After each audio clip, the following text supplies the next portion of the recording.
الحمد لله نحمده ونستعينه ونستغفره ونعوذ بالله من شرور أنفسنا وسيئات أعمالنا من يهده الله فلا مضل له ومن يضلل فلا هادي له وأشهد أن لا إله إلا الله وحده لا شريك له وأشهد أن محمدا عبده ورسوله صلى الله عليه وعلى آله وصحابته أجمعين. اللهم صل وسلم وبارك على هذا النبي المعطاء الرحمة المسداء النعمة المهداء وسلم تسليما كثيرا. عباد الله، أوصي نفسي وإياكم بتقوى الله عز وجل، فاتقوا الله حق التقوى واستمسكوا من الإسلام بالعروة الوثقى وتزودوا من دنياكم إلى آخرتكم. يقول ربكم جل وعلا: يا أيها الناس اتقوا ربكم الذي خلقكم من نفس واحدة وخلق منها زوجها وبث منهما رجالا كثيرا ونساء واتقوا الله الذي تساءلون به والأرحام إن الله كان عليكم رقيبا. يا أيها الذين آمنوا اتقوا الله وقولوا قولا سديدا يصلح لكم أعمالكم ويغفر لكم ذنوبكم ومن يطع الله ورسوله فقد فاز فوزا عظيما. يقول الله عز وجل: والذين يؤتون ما آتوا وقلوبهم وجلة أنهم إلى ربهم راجعون أولئك يسارعون في الخيرات وهم لها سابقون. وقال تعالى: يا أيها الذين آمنوا أطيعوا الله وأطيعوا الرسول ولا تبطلوا أعمالكم. وقوله تعالى: ولا تكونوا التي نقضت غزلها من بعد قوة أنثاثا. وقال تعالى: ومن يقترف حسنة نزد له فيها حسنا. وقال صلى الله عليه وسلم: أحب الأعمال إلى الله أدومها وإن قل. matenda amajjuvu ga Allah subhanahu wa ta'ala nkakasa nti yasinzibwa yekka mu butuufu atagattibwako kintu kirala kyonna. Musaba okusaasana emirembe ku mukama waffe nabbi Muhammadin sallallahu alayhi wasallam ne basahaba be ab'ebitiibwa n'abo bonna abanaatambulira ku buluŋŋamu bwe bye yasomesa. Fadalla dhalika, kino kitegeeza nti okusiiba kukyaliwo eri abakkiriza abatya Allah subhanahu wa ta'ala tuwali sana au tuula umrihi, obuwangaazi bwe bwonna bw'olina ku nsi, okusiiba kukyaliwo. Faman fataha Allahu lahu baaba qiraati alquran, omuntu yenna Allah nga amugguliddewo omulyango gw'okusoma Qur'an, fa qiraatu alqur'ani matluba fi kulli ayami sana. Okusoma Qur'ani omusiraamu kimulagirwa okubeera nga asoma Qur'ani ennaku zonna eziri mu mwaka, olw'okubanga ekyo ekitabo Qur'ani kye kirimu okwesiima kwaffe okw'edduniya n'okw'enkomerero. Bal kitaabun anzalnaahu ilayka mubaarakun liyaddabbaru ayatihi waliyatadhakkara ulul albaab. Ekitabo Qur'ani Allah yakitusiza nga kya mukisa abantu bafumiitirize ku mateeka gaakyo era babeere nga bakyefumiitirizaako.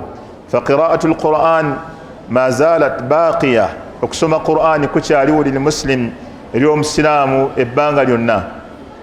Waman fataha Allahu lahu baaba alqiyaami, oyo yenna Allah gwagguliddewo omulyango gw'okuyimirira mu Ramadaani nga bw'abadde ayimirira. Fa haadha alqiyaamu matlub tiwaali sana, okwo okuyimirira kukyakulagirwa era kukyakusabibwa obeere ng'okusigalako ebbanga ly'obulamu bwo bwonna.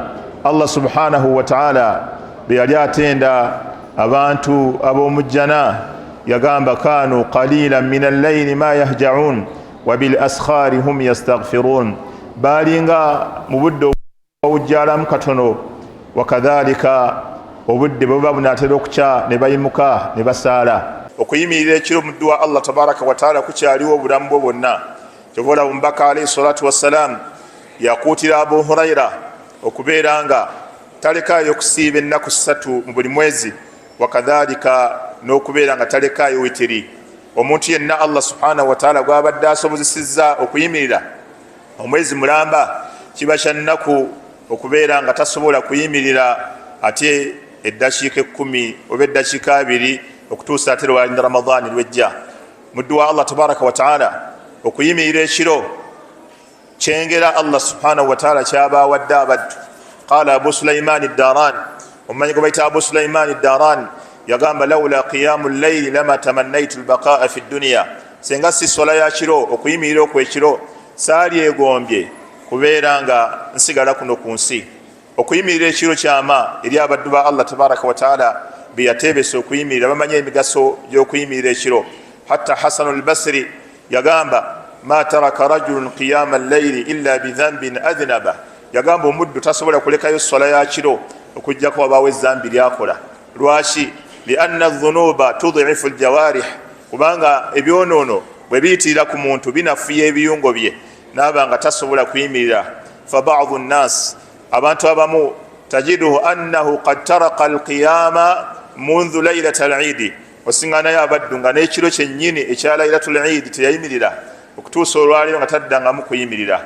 Kyova olaba su'ila ba'dhu salafi, omu ku baatukulembera abalungi bamubuuza ku bantu ki abasinga okubeera ababi, n'agamba fabiisa alqawm alladhina la ya'rifuna allaha illa fi ramadan, yagamba abantu babeera babi nnyo, kibiina ky'abantu babi nnyo, alladhina la ya'rifuna allaha illa fi ramadan, abatategeera Allah nakumumanya okujjako nga bamumanya mu Ramadani yekka.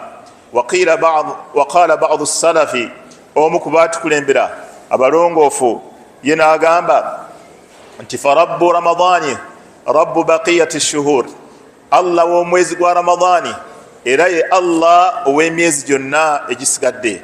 Fayambaghi likulli abdin idha fataha Allahu lahu baba min abwabi at-ta'ati an yastaqima alayhi wa an yastamirra ala dhalik, oyenna Allah subhanahu wa ta'ala gwagguliddewo omulimu omulungi mu Ramadani n'amanya nti bwetuti bwe tulina okubeera, bwetuti bwe tulina okusinza Allah subhanahu wa ta'ala, okubeera ng'asigala akyali bw'ati ng'alemerako, ng'asigala munywevu okutuusa lwasisinkana Allah subhanahu wa ta'ala. Omu ku basahaba ndoza Abu Sufyani yabuuza omubaka sallallahu alayhi wa sallama n'amugamba awsini aw qul li fi lislami qawla, nabbi ŋŋambayo ekigambo kyonna mu busiraamu, la as'alu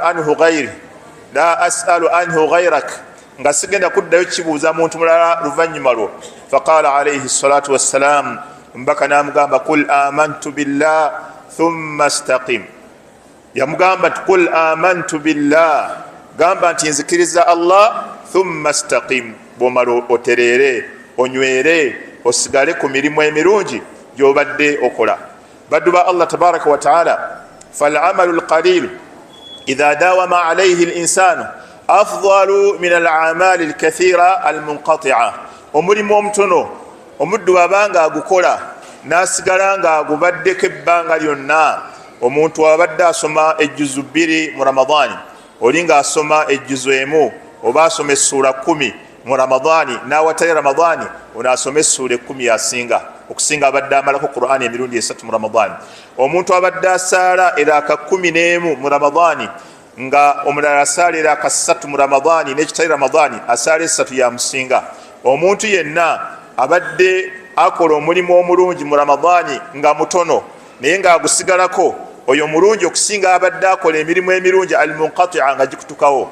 Omubaka alayhi salatu wassalamu yagamba ahabbu al-a'mali ila Allah adwamuha wa in qalla, omulimu ogusinga okwagalwa ewa Allah gwegwo omuntu gwakola nga mutono, gwegwo gwakola nga gugenderera, wa in qalla, ne bwe gubeera nga omulimu gubadde mutono. Oli abadde akolayo katono naye n'asigala nga akyakaliko, asinga abadde akola emirimu emirungi naye ng'ate yakutuseewo dda n'emirimu egyo emirungi. faman fataha Allahu lahu baba as-sadaqati wat-tabarru'ati falyastamirru ala dhalika fa inna as-sadaqati tuzakki al-amwal wal-anfusa. Baddu ba Allah tabaraka wa ta'ala, faman fataha Allahu lahu baba at-tabarru'ati was-sadaqati wal-ihsani ila an-nasi falyastamirru ala dhalika fa inna as-sadaqati tuzakki an-nufusa wal-amwali fi jamii awqati sana. Baddu ba Allah oyo yenna Allah subhanahu wa ta'ala gwabalozezzaako ku bulungi bw'okugaba n'okuliisa n'okusaddaaka falyastamirra ala dhalika, ogwo omulyango taguggala. Fa inna sadaqaati, kubanga okugaba n'okusaddaaka n'okuliisa n'okuyisa obulungi kutukuza omwoyo gw'omuntu, wakadhalika kutukuza emmaali y'omuntu. Qad aflaha man tazakka wa dhakara isma rabbih fasalla. Allah subhanahu wa ta'ala agamba khudh min amwalihim sadaqatan tutahhiruhum wa tuzakkihim biha wa salli alayhim inna salataka sakanun lahum. Oyo yenna Allah gwarozezzaako ku bulungi bw'okugaba, ku bulungi bw'okusaddaaka, asigale ng'akyasaddaaka ng'akyagaba lwagenda okutukuzibwa omwoyo gwe n'emmaali ye ebeere ng'etukuzibwa. Kubanga okugaba, okusaddaaka n'okuyimirira ekiro min simaati ahli ljanna, ebyo bitendo mu bitendo by'abantu b'omujjana. Omubaka sallallahu alayhi wasallam mu hadisi ya Abdullah ibn Salam yagamba afshu salama wa at'imu at-ta'ama waslu al-arhama wa sallu bil-layli wan-nasu niyamu tadkhulu al-jannata rabbakum bis-salami aw kama qala sallallahu alayhi wasallam. Omubaka alayhi salatu wassalam yayogera ebitendo by'abantu b'omujjana n'agamba bwe muba mwagala essala, bwe muba mwagala ejjana, bwe muba mwagala Allah tabaraka wa taala okubayingiza ejjana, yatulagira annasula al arhama, okubanga tuyinga emŋŋanda, wa an nafsha salama bainana, okusasanya salaamu wakati waffe, wa an nut'ima at-ta'ama, okubeera nga tuliisa emmere, wa an naquuma bil-layli, n'okuyimukako ekiro, wannaasu niyam, ng'abantu bonna beebase. N'atubuulira omubaka alayhi salatu wassalam nti ebyo bwe tunaaba tubikoze tugenda kuyingira ejjana. Abdullah ibn Salam yagamba omubaka alayhi salatu wassalam, lwe nasooka okutunula mu kyenyi kye nga azze Madina, nalabanga ekyenyi kye si kyenyi kya muntu mulimba. N'agamba era bye nasooka okumuwuliramu ng'ayogera, namuwulira ng'agamba afshu salama wa at'imu at-ta'ama wa sallu bil-layli wan-nasu niyam, muliise emmere, musasanye salaamu, muliise emmere, musaaleko ekiro ng'abantu beebase, mujja kubanga tadkhulu ljannata rabbakum tadkhulu ljannata bisalaami aw tadkhulu ljannata rabbakum bisalaami, mujja kuyingira ejjana y'omulezi wammwe n'emirembe.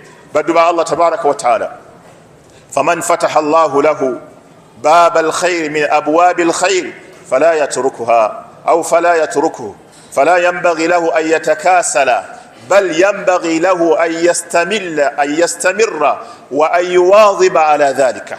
Oyenna Allah gwagguliddewo omulyango gw'ebirungi, omulyango gw'emirimu gye tubadde tukola mu Ramadani, kimukakatako okubeera nga asigala akyagenda mu maaso, asigala akyalemeddeko okutuusa lwanasinkana Allah. Suila Imaamu Ahmad yabuuzibwa mata yastarihu almu'min, omukkiriza awummulako ddi? N'abagamba inda awwali qadamin yadaaha fi ljanna, asaaliteeka ekigere kye ekisooka mu jjana olwagenda okuwummula. Abadde balowooza nti Qur'an tugenda kuwummula, okusaddaka tugenda kuwummula, okusiiba tugenda kuwummula, okweyisa obulungi tugenda kuwummula. Abadan, omukkiriza si bw'atyo bw'ali, kubanga Allah yagamba wa'budu rabbaka hatta ya'tiyaka al-yaqin, sinza Allah wo okutuusa okufa lwekunaakutuukako. Malakul mauti yokka yekujja kukusaala, yekujja kukusiiba, yekujja ku mirimu gyonna emirungi gy'obadde okola.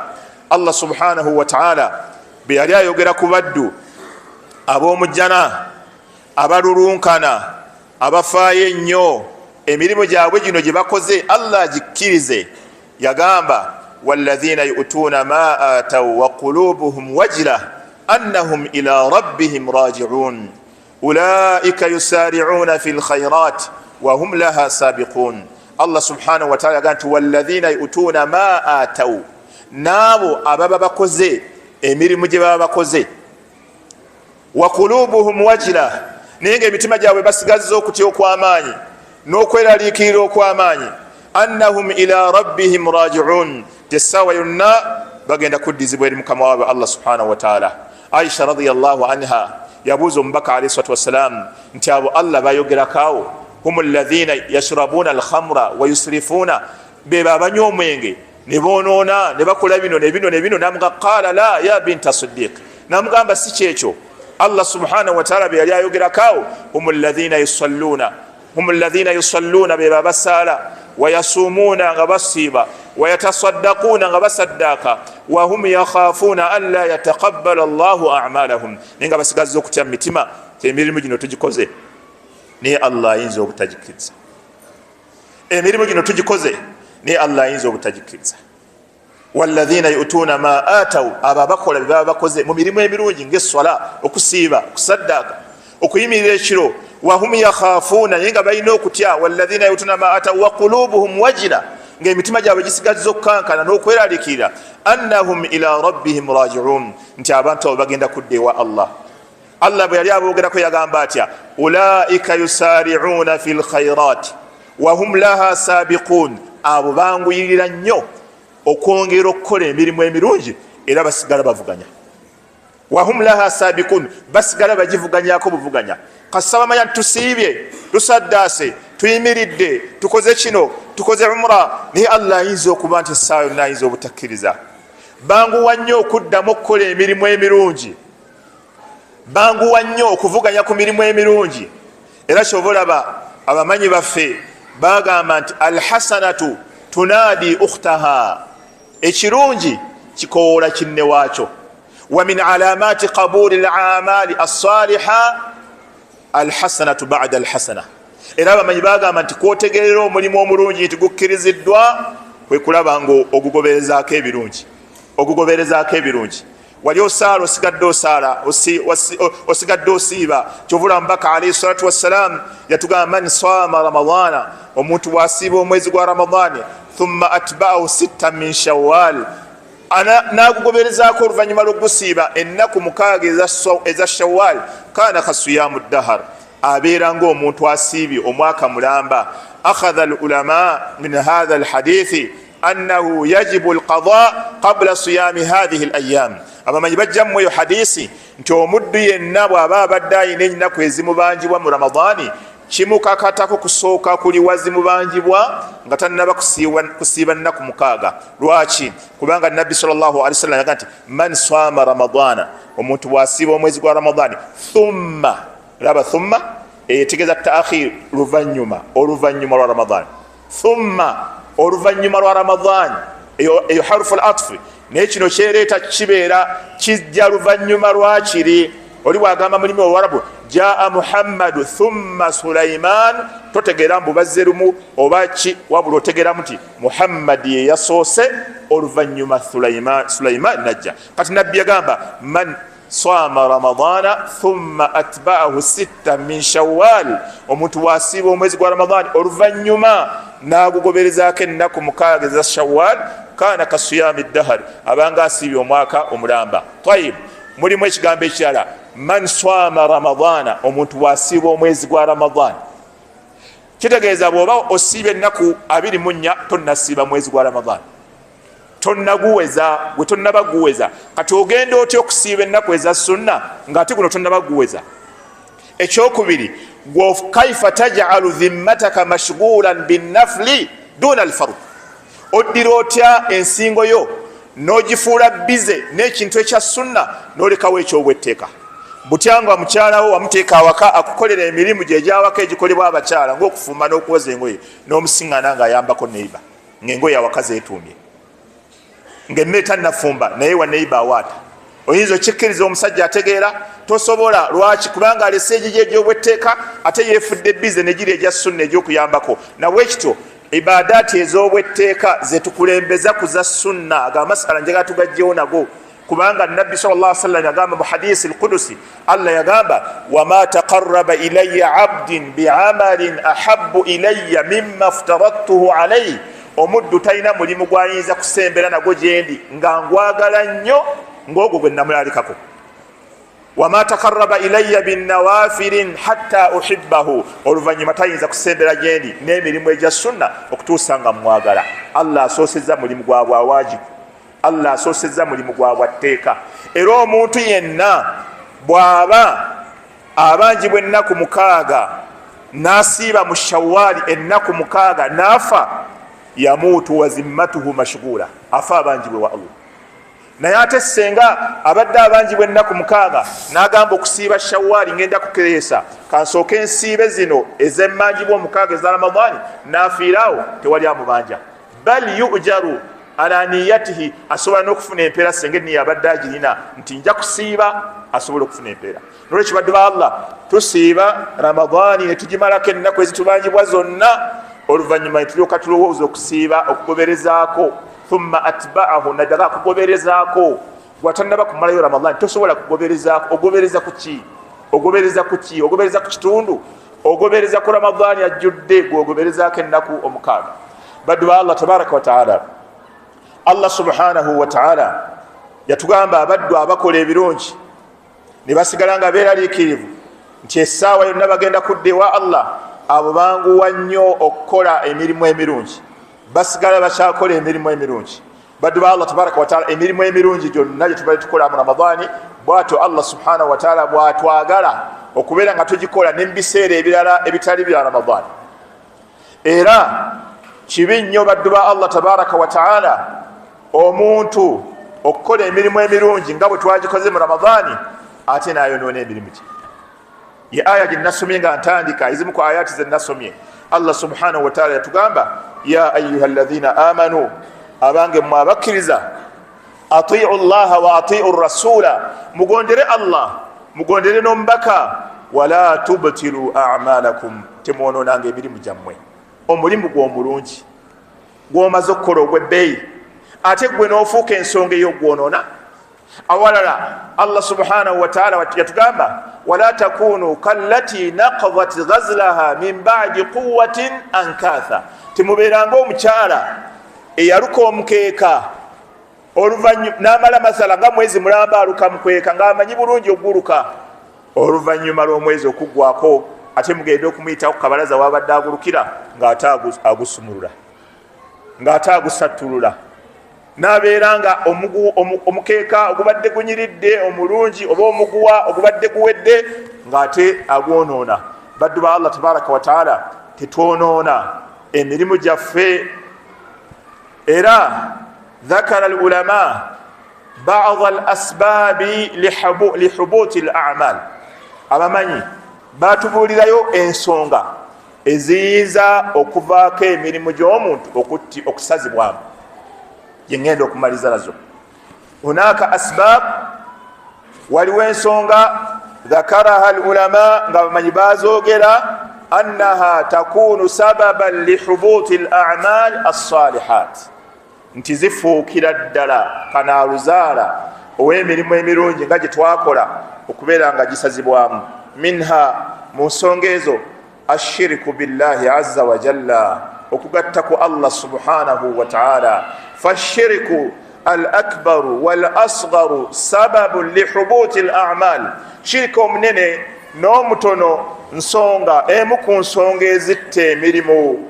Abantu bangi ababadde balekayo okusamira, hatta eri ewaffe Kampala ekawaala waliwo omusajja yeeyita musiraamu naye atendeka abantu ba lubaale, naye awummuza okutendeka embuutu tezivuga mu kisiibo. Ekisiibo bwe kiggwako baŋŋamba ng'addamu. Lwaki? Mbu wali abadde asiiba yatendeka abalubaale. La ilaha illallah. Waliwo n'abantu bangi nga irizi babadde bazijjako mu Ramadani, babadde tebasamira, babadde tebamala balongo, ebigali babadde tebateekamu ssente, babadde tebasamira, naye nga Ramadani bwaggwako khalas nga baddayo mu busamize bwabwe, nga baddayo basaba emiti, basaba amazzi, basaba amayinja, basaba ebitali Allah. Okukola shirika oluvannyuma lw'omulimu omulungi, omulimu gusazibwamu. Allah jalla waala yagamba nabbi waffe Muhammadi sallallahu alayhi wa sallama, namugamba walaqad uhiya ilayka, nakussaako obubaka, wa ila alladhina min qablika, bwe nasanekuba nabbi abakusookawo, la in ashrakta, oba kungattako, la yahbatanna amaluka, emirimu gyo gyonna naali gisazizaamu, wala takunanna min alkhasirin, era walibadde bantu abafaafaganiddwa. Ta'ammal هذا الخطاب موجه إلى النبي صلى الله عليه وسلم الذي هو سيد الخلق، الذي هو سيد بني آدم، فما ظنك ببقية الناس؟ ekigambo Allah kigamba nabbi we Muhammad sallallahu alaihi wasallam, ashraful khalqi, asinga ebitonde byonna. Fama dhannuka binahar, fama dhannuka bibaqiyati nnas, olowooza otakuffe. Allah mugamba obakungattako emirimu gyo gyonna naliwa kugisazaamu. Awalala Allah yagamba bannabbi 18 mu suratu al-an'am, yayogera bannabbi 18 ng'atandika na Ibrahim, wa tilka hujjatuna atainaha Ibrahim. Wansi ku comment bw'amala obbamalayo yagamba walau ashraku la habita anhum ma kanu ya'malun, babakungattako byonna bye bakola naali bisaziza. Fashirku ibadallah sababu min asbabi hubuti al-a'mal, okukola obushiriku, okuloga, okusamira nsonga mu nsonga esazisaamu emirimu. Ensonga ey'okubiri min asbabi hubuti al-a'mal, mu nsonga ezittisa emirimu ne gifa, arriddatu walmautu ala al-kufri ba'da al-islam. Arriddatu walmautu ala al-kufri, omuntu okuva mu busiraamu n'okufiira ku bukaafu ng'ofudde obusiraamu obuvuddemu. Allah subhanahu wa ta'ala gant waman yartadid minkum an dinihi fayamut wa huwa kafirun faulaika ashabun nar hum fiha waman yartadid minkum an dinihi fayamut wa huwa kafirun faulaika habitat a'maluhum fid dunya wal akhirah wa ulaika ashabun nar hum fiha khalidun. Allah gant waman yartadid minkum an dinihi, oyina narutadda nava ku ddiini ye, fayamut wa huwa kafirun, nafiira ku bukaafu, faulaika habitat a'maluhum fi dunya wal akhirah, ab'emirimu gyabwe gyasazibwamu ku nsi ne ku nkomerero ne mu muliro bagenda kubeera lubeerera. Ensonga eyokusatu min asbaabi hubuti al-a'maali, mu nsonga era ezoonoona emirimu, mu nsonga ezitta emirimu, almannu بالصدقات والمعروف والسخرية. المن بالصدقات والخيرات, omuntu okujeja n'okujeregerera, omuntu okujeja saddaaka n'emirimu emirungi.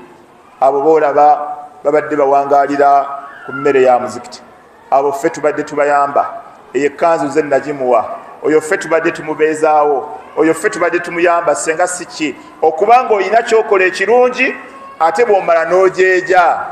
Allah yagamba wala tubtilu, Allah subhanahu wa ta'ala yagamba wala tubtilu Allah tabaraka wa wala tubtilu sadaqatikum bil manni wal adha, wala tubtilu sadaqatikum bil manni wal adha, temwononanga saddaaka zammwe bil manni, n'okubeera ng'omuntu omujerega n'omulengeza, wakadhalika n'okumwerekereza ebigambo ebimujeeja. Omuntu yenna ng'okoze omulimu omulungi togugoberezangako okujerega n'okukudaalira n'okulengeza, naddala bw'eba ebadde sadaqat. aqulu hadha alqawl astaghfirullaha li wa lakum wa lisaa'iri min kulli dhanbi fastaghfiruhu innahu huwa albarru karim wa huwa at-tawwabur rahim.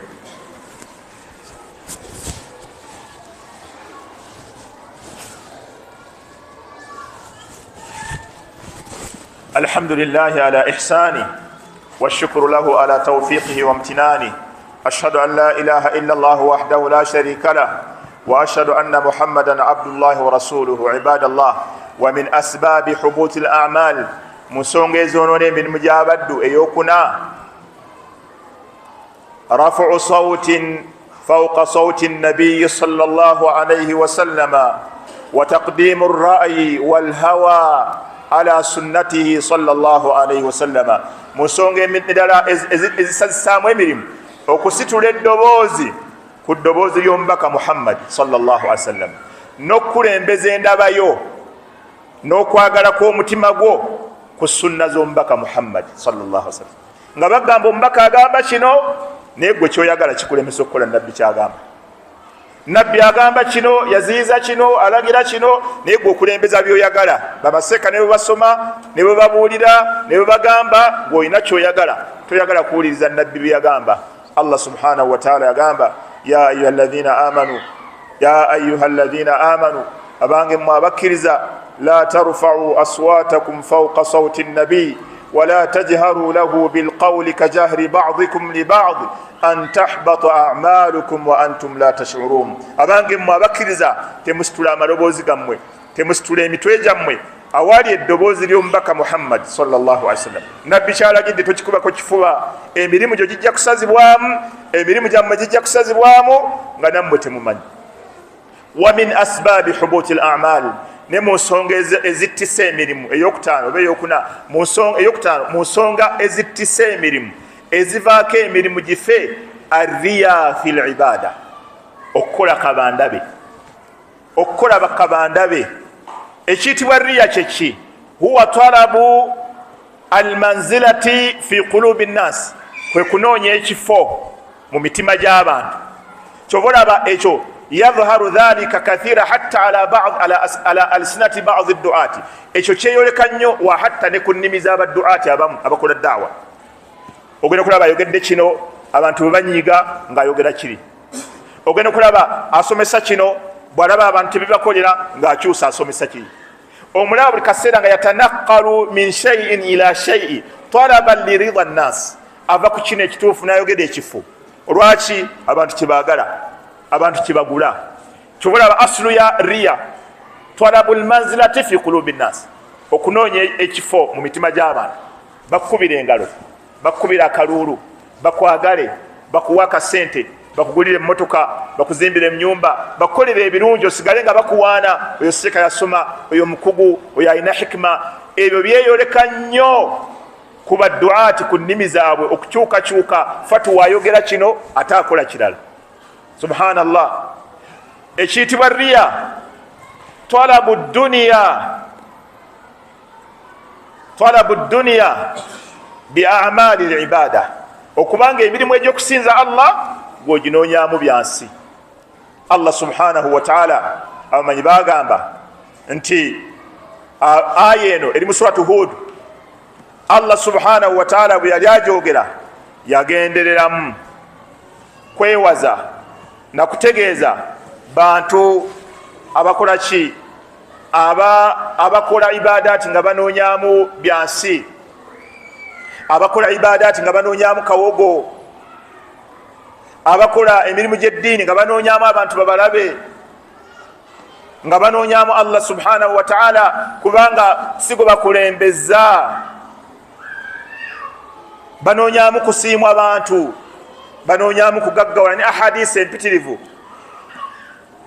ezoogerwa nga omubaka muhammadin sallallahu alaihi wasallam yazoogera nga zonna zitegeeza omuntu awariya talina kalungi mu maaso ga allah subhanahu wataala muzimu kwa hadisi nga sinasoma aya omubaka sallallahu alaihi wasallam yagamba hadisi lkudus ana aghna shurakai ani shirki allah yagamba nze ndi mugagga nnyo ku byonna byoyinza okulowooza okungattako man amila amalan omuntu yenna akola omulimu nga gwange ashraka fihi mai ghairi naye nga ngasseeko ekiramu kugukola taraktuhu wa shirka ngumulekera n'ekyo kyangasseeko omubaka muhammadin sallallahu alaihi wasallama olunaku lumu yagamba basahaba iyakum wa shirku l asgar mbewaza shirku omutono qalu wama shirku l asgaru ya rasul allah ne bamugamba shirku omutono yaluwa n'abagamba arriya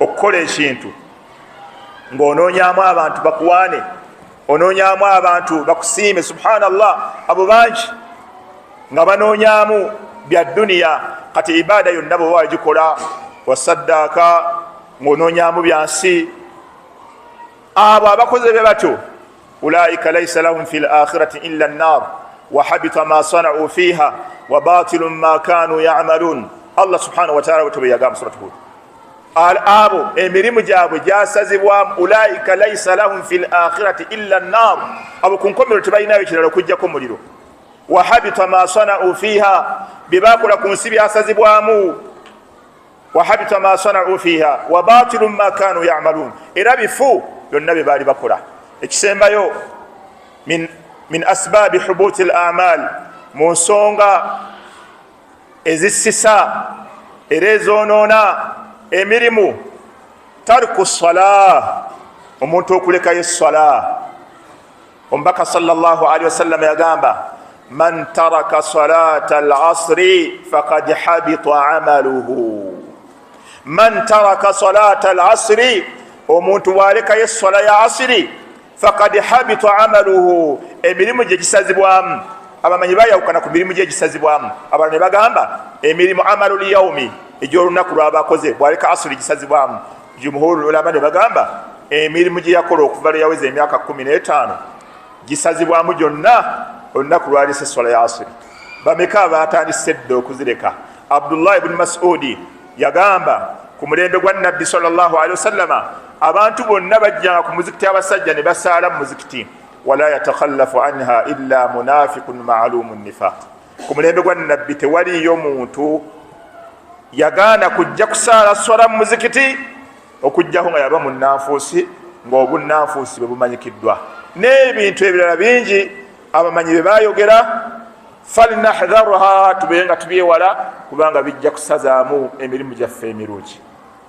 Walnastamiru ala taati kama kunna fi Ramadan, tusigale nga tukola emirimu emirungi nga bwe tubadde mu Ramadani, kubanga ekigendererwa ky'okujja kwaffe kuno ku nsi, wama khalaqtu ljinna wal insa illa liya'budun. Barakallahu li wa lakum fi lqur'ani alazim.